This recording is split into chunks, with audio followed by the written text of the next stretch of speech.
इन सारे लोगों ने हजारों करोड़ों के स्कैम करे, जैसे कि तेलगी ने मार्केट के अंदर 30,000 करोड़ का स्कैम करा। पर स्कैम इतना बड़ा था कि मैथमेटिशियंस के देश में जीरो कम पड़ गए।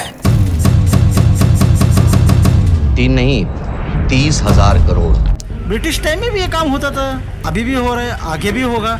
नया कुछ नहीं है, only person have change, business is same. Fake stamp paper बेच के उन्होंने फेक स्टैम्प पेपर मार्केट के अंदर इतने ज्यादा बेच दिए कि उनकी सप्लाई गवर्नमेंट की सप्लाई से भी ज्यादा हो गई थी। और वहीं पे अगर हम बात करें हर्षद मेहता की, तो हर्षद मेहता ने 1992 में 5,000 करोड़ से ज्यादा का स्कैम करा और कुछ स्टॉक के प्राइस तो 100 टाइम्स से ज्यादा इन्फ्लेट कर दिए। और सारा ने तो हद ही पार कर दी जब उन्होंने 1.07 करोड़ इंडियंस के साथ इतना बड़ा स्कैम करा कि उन्होंने उन लोगों को इन्वेस्टमेंट के नाम पे लूट लिया और 5,000 से 10,000 करोड़ का स्कैम कर दिया। पर कभी आपने सोचा है कि एक नॉर्मल सा इंसान जिसको हर जगह स्कूल में, कॉलेज में, घर में, हर जगह बस एक ही एडवाइस दी जाती है कि अच्छे इंसान बनो, हमेशा अपनी वैल्यूज को, अपने एथिक्स को पैसे से ऊपर रखो और कभी भी किसी का बुरा ना करो।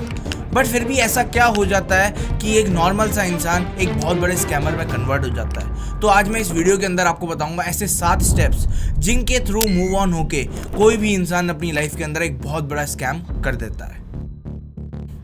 Step number 1, origin and desperation. हर एक स्कैमर की लाइफ में एक चीज कॉमन होती है और वो होती है उनकी लाइफ का स्टार्टिंग पॉइंट। अगर आप सारे स्कैमर्स की हिस्ट्री को उठा के देखो तो आपको एक चीज पता चलेगी कि इन सारे स्कैमर्स ने अपनी लाइफ में कहीं ना कहीं वायलेंस या नेगेटिविटी को जरूर फेस करा होगा। या तो स्कूल और कॉलेजेस में इनको बुली करा गया होगा, या तो घर के अंदर इनकी फाइनेंशियल कंडीशन खराब होगी जिस वजह से इनके घर में हमेशा वायलेंस की कंडीशन रहती होगी, और या फिर उनकी लाइफ के अंदर उनको किसी ना किसी तरीके का धोखा मिला होगा, या तो कोई रिलेशनशिप के अंदर, या तो कोई बिजनेस के अंदर, या तो कभी भी उनकी लाइफ में उनके किसी दोस्त ने या किसी रिलेटिव ने उनको धोखा दिया। तो इन सारी सिचुएशंस की वजह से इंसान के अंदर एम्प्टीनेस हो जाती है, इंसान अंदर से खोखला हो जाता है और इस वॉइड को पूरा करने के लिए वो जी जान लगाने को तैयार होता है। वो कुछ ऐसा अचीव करने को तैयार होता है जिससे लोग उसकी पावर को, उसके पोटेंशियल को और उसकी रियलिटी को समझ पाए, और वो लोगों को ये दिखाना चाहता है कि उसकी लाइफ में उसके पास पैसा, फेम सब कुछ है। एंड इसी चक्कर से वो अपनी लाइफ के अंदर बहुत सारी अपॉर्चुनिटीज को देखना शुरू करता है। अब वो चाहे वो अपॉर्चुनिटी सही हो, गलत हो, उसको इससे कोई मतलब नहीं होता।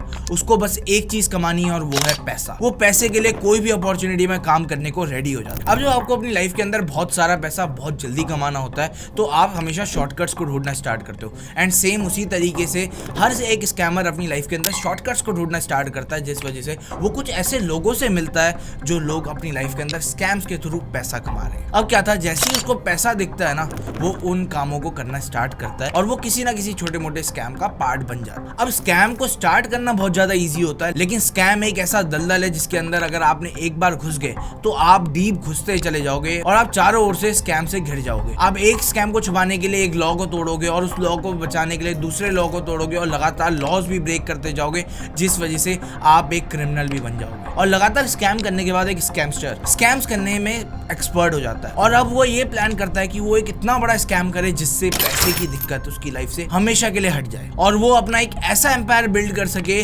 जिसके बारे में लोग सोच भी नहीं सकते। और सबसे इंपॉर्टेंट, वो पूरी दुनिया को ये बता दे कि उसके पास दुनिया का सारा पैसा, सारा फेम, सब कुछ है। जैसे कि आपने स्कैम 1992 देखी होगी। हर्षद मेहता की जो फाइनेंशियल कंडीशन थी वो बहुत ज्यादा वीक थी। यार ऐसा कब तक चलेगा? क्या कब तक चलेगा? घर की बात कर रहा हूँ, घर में भी लोकल ट्रेन वाली फीलिंग आती है, जिसकी वजह से वो हमेशा डेस्परेट रहता था, हमेशा शॉर्टकट्स को ढूंढता रहता था जिनसे वो पैसा अपनी लाइफ के अंदर कमा ले। और हमेशा उसके दिमाग में खाली एक ही बात चलती थी कि उसको बहुत सारा पैसा बहुत जल्दी कमाना। और यही सेम चीज तेलगी के साथ भी थी। तेलगी पहले रेलवे स्टेशन में फ्रूट्स को बेचा करता था और वो हमेशा से ये चाहता था कि वो अपनी लाइफ के अंदर बहुत सारा पैसा बहुत जल्दी कमाए, जिस वजह से वो अलग अलग जॉब, अलग अलग बिजनेस, अलग अलग स्कैम्स का पार्ट बनता रहा। बट ये माइंडसेट तो बस एक शुरुआत है, लेकिन गलत तब होता है जब आप पैसे कमाने के चक्कर में अपने सारे एथिक्स, अपनी सारी वैल्यूज को भी भूल जाते। Step number 2, dehumanisation and rationalisation. Scam करने वाले लोग पैसा कमाने के लिए किसी के साथ कुछ भी कर सकते हैं। देखिए अमाउंट बड़ा है, प्रॉफिट भी बड़ा होना चाहिए। आपकी वाइफ के नाम पे कुछ शेयर ले लूंगा, चलेगा? हाँ, कुछ भी, जो तुम सोच भी नहीं सकते उससे भी कहीं ज्यादा। तुम इतने ज्यादा डेस्परेट हो जाते हो अपनी लाइफ के अंदर कि तुम कुछ भी करते जा रहे हो। कहीं पे तुम रूल्स को तोड़ रहे हो, कहीं पे तुम लॉस को तोड़ रहे हो और कहीं पे तुम इंसान की जिंदगी भी उससे छीन ले रहे हो। और ये डेस्परेशन तुम्हारी लाइफ में इतना ज्यादा बड़ा हो जाता है, जो भी तुमने अपनी लाइफ में बहुत सारी अच्छी चीजें सीखी थी, उन सारी चीजों को तुम भुला देते हो पैसे के लालच में। पैसा लो और शादी का तैयारी कर लो और आगे से हमसे इज्जत से बात करना आप। सही या गलत का तो तुम्हें कोई अंदाजा रहता ही नहीं है। हाँ, मैं मानता हूँ कि पैसे के लिए पूरी दुनिया पागल है, लेकिन क्या पैसे कमाने के लिए तुम किसी का मर्डर कर सकते हो? अगर मैं तुम्हें ये कहूँ कि तुम्हें मैं 1000 करोड़ रुपए दूंगा, बस तुम्हें उसके लिए 5 लोगों का मर्डर करना है, क्या तुम कर लोगे? अगर मैं तुम्हें कहूँ कि तुम्हें अंबानी के सारे एसेट्स मिल सकते हैं, बस तुम्हें कुछ लोगों का मर्डर करना है, तो क्या तुम कर लोगे? क्या तुम अपने सारे एथिक्स को, अपनी सारी लिमिट्स को क्रॉस करने को तैयार हो? अगर हाँ, तो भाई तुम भी स्कैम बनने के रास्ते में। अपने फायदे के लिए किसी का भी नुकसान कर सकते हैं, चाहे किसी की जिंदगी क्यों ना चले जाए, जैसे कि सहारा कंपनी ने करा। सहारा कंपनी के फाउंडर सुब्रतो रॉय ने प्रॉफिट्स का लालच दिखा के बहुत सारे इन्वेस्टर्स को अट्रैक्ट करा एंड लोगों को ये बताया कि उनके पैसे बहुत जल्दी कुछ ही महीनों में डबल हो जाएंगे एंड उन्होंने लोगों से इन्वेस्टमेंट लेना स्टार्ट करा। अब उनके पास कोई ऐसा बिजनेस प्लान तो नहीं था जिससे वो अपने पैसे को डबल कर पाए, लेकिन वो पुराने इन्वेस्टर्स को नए इन्वेस्टर से पैसे लेके दे देते थे और जैसे ही एक इन्वेस्टर को अपने पैसे डबल होके मिल जाते थे तो वो तो पूरा पागल हो जाता था। बिजनेस पे 50 रुपये मतलब जो पर डे कर दिया, फिर 100 रुपये हिसाब मतलब जो हमने जमा करना शुरू कर दी। अच्छा ये है कि थोड़ा थोड़ा पैसा हम जमा करते रहे, हमको एक मुश्त रकम मिल गई, हमारा आगे बिजनेस बढ़ गया। उसके अंदर सहारा कंपनी के लिए ट्रस्ट बहुत ज्यादा बढ़ जाता था, जिस वजह से वो अपनी जिंदगी की पूरी सेविंग उसके अंदर लगा देता था। वो अपने फ्रेंड्स, अपने रिलेटिव सबको ये बोलता था कि इस कंपनी के अंदर इन्वेस्ट करो क्योंकि यहाँ पे मेरे पैसे भी डबल हुए हैं और तुम्हारे भी पैसे डबल हो सकते हैं। और पैसों के लालच में 1 करोड़ से ज्यादा इंडियंस ने इस कंपनी के अंदर इन्वेस्ट करा, जिस वजह से 5000 करोड़ से ज्यादा का स्कैम हुआ। और इस स्कैम के बाद लोगों की जिंदगी की सेविंग सारी मिट गई, जिस वजह से बहुत सारे लोगों ने सुसाइड भी करी। बहुत सारे लोगों का जो रिटायरमेंट प्लानिंग का पैसा था वो सारा जा चुका था, जिस वजह से लोगों की लाइफ में इतना ज्यादा स्ट्रगल आया जो लोग इमेजिन भी नहीं कर सकते। अब स्कैम करने की शुरुआत तो एक खराब माइंडसेट से हो सकती है, लेकिन इसके एग्जीक्यूशन की स्टार्ट बिना कोई लूप होल को फाइंड आउट करे नहीं हो सकती। Step number 3, finding a loop hole. कोई भी बिजनेस स्टार्ट होता है मार्केट की एक बड़ी प्रॉब्लम को सॉल्व करके, वैसे ही कोई भी स्कैम स्टार्ट होता है मार्केट के अंदर एक बड़े लूप होल को फाइंड आउट करके। हमारे इस सिस्टम के अंदर, हमारे लॉज के अंदर, हर एक इंस्टीट्यूशन के अंदर बहुत सारे ऐसे लूप होल्स हैं जिनका कोई भी फायदा उठा के उसको मैनिपुलेट कर सकता है एंड सेम उन्हीं लूप होल्स का फायदा उठा के स्कैमस्टर उनको मैनिपुलेट करते हैं और अपनी लाइफ के अंदर करोड़ों रुपए कमा जाते हैं। और जैसे कि बिजनेस के अंदर जितनी बड़ी प्रॉब्लम होगी उतना ज्यादा बड़ा आप बिजनेस को बिल्ड कर सकते हो एंड उतनी ज्यादा रुपए आप कमा सकते हो। उसी तरीके से स्कैम के अंदर भी जितने बड़े लूप होल को आप कैटर करने वाले हो उतनी ज्यादा पैसे को आप बनाने वाले। अगर तुम एक स्कैमस्टर को एनालाइज करोगे तो तुम्हें समझ में आएगा वो बहुत ज्यादा स्मार्ट लोग होते हैं। वो बहुत ज्यादा ऑर्गेनाइज तरीके से अपने बिजनेस को ऑपरेट करते हैं, प्रोफेशनली अपने बिजनेस को रन करते हैं और उनकी लाइफ में इतनी ज्यादा प्रॉब्लम्स आते रहती हैं, उनको लगातार फेस करते हुए चलते हैं और लगातार उनको ओवरकम करते हुए आगे बढ़ते हैं। उसकी लाइफ में कभी भी चैन की सांस नहीं होती, हमेशा उसको ये लगा रहता है कहीं उसका स्कैम पकड़ा ना जाए और उसको जेल ना हो जाए। जैसे कि हर्षद मेहता ने भी किया, उन्होंने एक लूप होल को फाइंड आउट करा कि बैंक्स ब्रोकर के अकाउंट में पैसा ट्रांसफर करते हैं जब तक ब्रोकर्स उनके लिए एक राइट डील ना ले आए एंड उसी लूप होल को मैनिपुलेट करते हुए उन्होंने बैंक का पैसा यूज करा स्टॉक मार्केट में इन्वेस्ट करने के लिए और उन्होंने इसी फंड्स का यूज करा लगातार स्टॉक मार्केट को इन्फ्लेट करते हुए। और इतना ज्यादा पैसा स्टॉक मार्केट में इन्वेस्ट करने के बाद उन्होंने स्टॉक मार्केट से इतना ज्यादा प्रॉफिट कमाया जिसकी कोई लिमिट नहीं। लेकिन फिर पैसा बैंक को वापस भी करना पड़ता है, तो फिर वो क्या करते थे, वो किसी और बैंक से पैसा लेके उस बैंक को वापस कर देते थे। सेम सहारा की तरह, जैसे कि सहारा पुराने इन्वेस्टर से पैसा लेता था और जब उनको वापस करने की बारी आती थी तो नए इन्वेस्टर के थ्रू उनका पैसा वापस कर देता था। सेम उसी तरीके से हर्षद मेहता ने भी करा। इन्होंने बैंक्स के इस लूप होल का इतना गंदा मिसयूज करा कि उस टाइम के ऑलमोस्ट हर बैंक के साथ इन्होंने बहुत बड़ा एक स्कैम करा और लगातार पैसा इतना ज्यादा घुमाया 170 करोड़ आ जाएगा और 500 करोड़ बुक से बाहर रखो। कि एक दिन जब पूरी मार्केट भी बंद थी और साथ ही ये अपने एसेट्स को भी नहीं बेच पा रहे थे, तब इनको पैसे वापस करने की बारी आई और तभी इनका स्कैम लोगों के सामने आया और वो स्कैम था 5000 करोड़ रुपए से भी ज्यादा। अगर आज की मैं इन्फ्लेटेड वैल्यू आपको इसकी बताऊं तो ये होगी 35,000 करोड़ रुपए से ज्यादा। बट जैसे कि मैंने आपको बताया लूप होल्स तो बहुत सारे हैं सिस्टम के अंदर, लेकिन अगर स्कैमर अगले 2 स्टेप्स का राइटली यूज ना करें तो कभी भी अपने स्कैम को स्केल नहीं कर पाएंगे। Step number 4, building a proper plan. बोलते हैं ना, dreams with plans become goals and goals get achieved. और ये जितने भी स्कैमर्स होते हैं ना, ये इतने बड़े ड्रीमर्स होते हैं और ये अपने ड्रीम्स को अचीव करने के लिए कुछ भी करने को तैयार होते हैं। आपने भी अपनी लाइफ के अंदर ऑब्जर्व करा होगा कि आप चाहे कोई भी ड्रीम ले लो, लेकिन जब तक आप उसके लिए एक राइट प्लान नहीं बनाओगे तब तक आप उसको अचीव नहीं कर पाओगे। उसी तरीके से स्कैमर्स को लूप होल मिलना तो बस एक स्टार्ट है, क्योंकि स्कैम के अंदर वो पूरे एक सिस्टम के साथ खेलने वाले हैं और गवर्नमेंट के अगेंस्ट काम करने वाले हैं, जिस वजह से अगर थोड़ी सी भी गलती होगी तो उनको जेल हो सकती है। आए हैं यहाँ पे सहारा में, हम लोगों के पास वारंट है, उसकी गिरफ्तारी के लिए आए। किसकी गिरफ्तारी के लिए आए? सुब्रत राय जी। और इसी चीज के डर से सारे स्कैमर्स काम करने लग जाते हैं। वो पहले स्टार्ट करते हैं राइट स्ट्रेटजीज को बिल्ड करके, देन एक राइट टीम बिल्ड करते हैं, देन एक प्रॉपर फाइनेंशियल प्लानिंग करते हैं, ये देखते हैं कि पैसा कहाँ से आएगा और कैसे आएगा, और उसी के साथ साथ सारी प्रॉब्लम्स को सॉल्व करते हुए आगे बढ़ते। वो अपने स्कैम को इतने ज्यादा प्रोफेशनल तरीके से स्केल करते हैं जितना एक एंटरप्रेन्योर अपनी कंपनी को भी नहीं कर पाता। अगर आप ऑब्जर्व करोगे तो स्कैमर और एंटरप्रेन्योर की लाइफ एक जैसी है, दोनों एक जैसा काम करते हैं। दोनों पहले एक प्रॉब्लम ढूंढते हैं, देन उसके ऊपर टीम बनाते हैं, देन उसके ऊपर फाइनेंशियल प्लानिंग करते हैं, देन उसको स्केल करते हैं और फिर पैसा कमाते हैं। बस दोनों का काम करने का मोटिव अलग होता है। एक इंसान काम करता है अपने खुद के बेनिफिट के लिए और एक इंसान काम करता है सोसाइटी के बेनिफिट के लिए, जिस वजह से दोनों के आउटकम्स भी बहुत ज्यादा अलग होते हैं। जैसे कि अगर हम बात करें विजय माल्या और नीरव मोदी की, दोनों ने भी अपनी लाइफ के अंदर बिल्कुल सेम करा और बहुत बड़ा स्कैम करके लंदन भाग गए। उन्होंने एक ऐसा प्लान बनाया जहां पे उन्होंने एक पहले बिजनेस को बिल्ड करा, देन उस बिजनेस को अच्छे से बिल्ड करने के बाद उन्होंने बैंक से लोन मांगना स्टार्ट करा, देन बैंक की लोन की इंटरेस्ट को सही टाइम में पे करने के बाद बैंक का उनके ऊपर ट्रस्ट बढ़ गया, जिस वजह से अब बैंक उनको बड़े लोन्स भी दे पा रहा। एंड फिर उन्होंने उस बड़े लोन को लेकर इतना ज्यादा मिसयूज करा कि उन्होंने सारा पैसा बिजनेस में लगाने के बजाय सारा पैसा अपनी लाइफस्टाइल के ऊपर लगाया, सारा पैसा इंटरनेशनल इन्वेस्टमेंट्स के ऊपर लगाया, और बैंक्स को पैसा लौटाने के बजाय वो लंदन भाग गए और लंदन में $1 मिलियन की इन्वेस्ट करते ही लंदन की गवर्नमेंट आपकी बन जाती है बॉडीगार्ड, जिसका उन्होंने फायदा उठाया और वहां पे वो शिफ्ट हो गए। अगर मैं आपको इन दोनों स्कैम की टोटल अमाउंट बताऊं तो ये 20,000 करोड़ रुपए से भी ज्यादा है, और ये सारे स्कैमर्स कॉमन लोगों का जो टैक्स का पैसा था या बैंक के अंदर जो लोगों का पैसा रखा हुआ था उनको लेके भाग गए। अब आपको लूपहोल तो मिल गया, अब आपने प्लानिंग भी बना ली, लेकिन अगर आपने अगला स्टेप राइटली यूज नहीं करा तो आपका प्लान बिल्कुल यूजलेस है। Step number 5, networking and execution. जैसे कि पिछले पॉइंट में मैंने आपको बताया कि यहाँ पे आप गवर्नमेंट के अगेंस्ट काम कर रहे हो, और कैसा हो कि गवर्नमेंट ही आपकी हो, फिर आपको कोई रोक नहीं सकता। The scam was encouraged, initiated and sustained by the government. मतलब इस डेज को इनडायरेक्टली आप ही कंट्रोल करते हो, आप ही यहाँ के भगवान। It is not the Harshad Mehta Scam. It is a PV Narasimha Rao scam. आप कहीं से पैसा लूट लो, आप किसी को मार दो, आपके लिए सब कुछ माफ है। और यही सेम चीज स्कैमर्स भी करते हैं। वो टॉप अथॉरिटीज के अंदर नेटवर्किंग करना स्टार्ट करते हैं और एक के बाद एक बॉटम से लेकर टॉप तक हर एक इंसान को खरीदना स्टार्ट करते हैं। और यही नहीं, साथ ही साथ में सारी पॉलिटिकल पार्टीज को भी फंड करते हैं, चाहे वो विनिंग पार्टी हो चाहे वो लूजिंग पार्टी हो, और उसके अलावा वो पुलिस को भी खरीद लेते हैं। तो गाड़ी दुबई से सीधी मेरे घर पे आई, 55 लाख दूंगा, 45 गाड़ी की और 10 तुम्हारी जुबान की।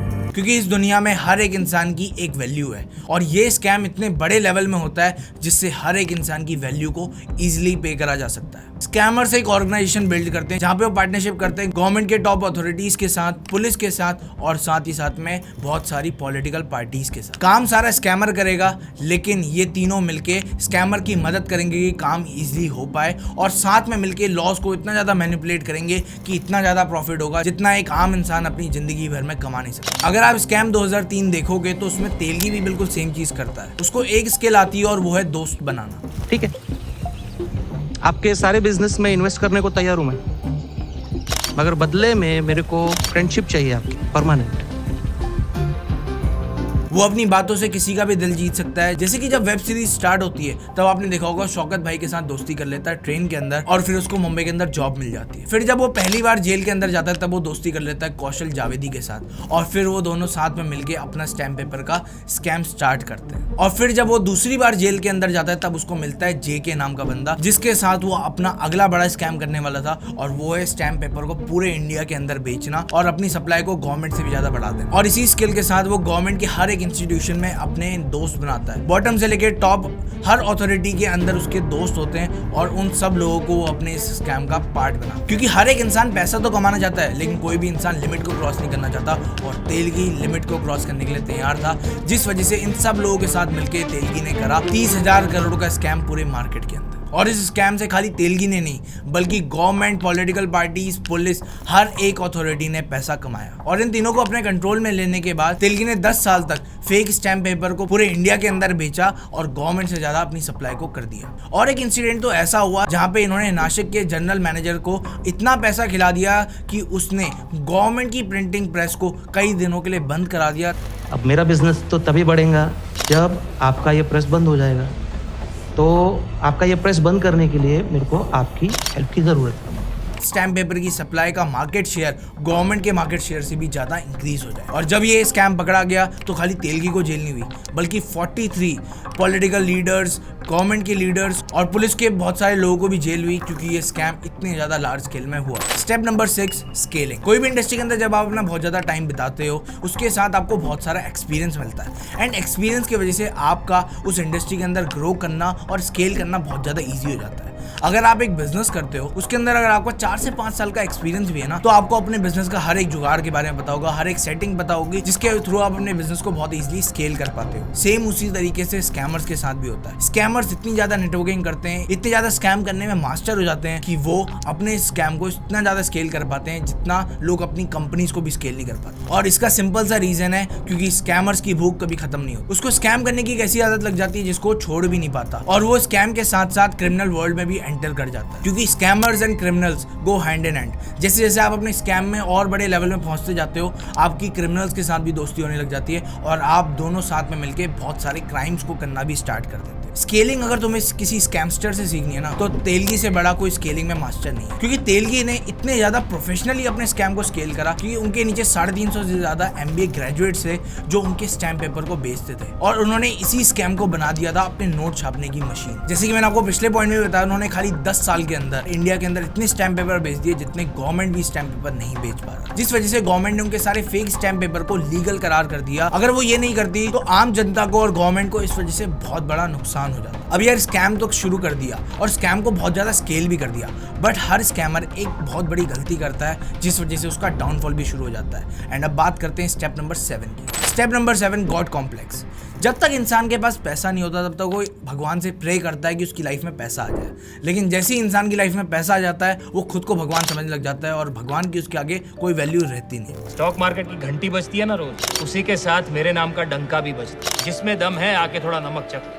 और ये खाली स्कैमर्स के साथ नहीं, ये हर एक इंसान के साथ होता है। जैसे इंसान कुछ पैसा कमाने लग जाता है ना, वो अपने आप को भगवान समझने लग जाता है, वो अपने आप को 7वें आसमान में समझता है और किसी और इंसान की वैल्यू करना छोड़ देता है। किसी इंसान की अगर अपनी सराउंडिंग में सबसे ज्यादा रुपए की जॉब लग जाए, वो लोगों को ऐसे ट्रीट करने लग जाता है कि लोगों की उसके आगे कोई वैल्यू है ही नहीं। वो लोगों को नौकरों की तरह ट्रीट करने लग जाता है, और खाली उसका बिहेवियर ही खराब नहीं होता, बल्कि वो अपने पैसे का भी इतना मिसयूज करने लग जाता है, इतना ज्यादा शो ऑफ करने लग जाता है, जिस वजह से 20-20 हजार रुपए की जॉब करने वाले लोग अपने लिए आईफोन खरीद लेते हैं EMI के अंदर। 50,000 की जॉब करने वाले लोग करोड़ों का घर खरीद लेते हैं EMI के अंदर। और ये सारी चीजें इसलिए होती हैं क्योंकि उनको सोसाइटी को दिखाना होता है कि उनके पास भी पैसा, उनके पास भी पावर है। अब आपको मैंने जितने भी स्कैम्स बताए, हर एक स्कैम के डूबने का रीजन गॉड कॉम्प्लेक्स ही था। अगर आप तेलगी के स्कैम देखो तो उन्होंने एक रात के अंदर एक बार में 90 लाख रुपए से ज्यादा उड़ा दिए, एंड वो इतनी बड़ी अमाउंट थी उस समय के हिसाब से, जितना मुंबई के अंदर सारे बार एक महीने में नहीं कमाते होंगे, उतना उसने अकेले एक बार के अंदर पैसे उड़ा दिए। उसके अलावा हर्षद मेहता ने अपनी ईगो की वजह से ACC का शेयर प्राइस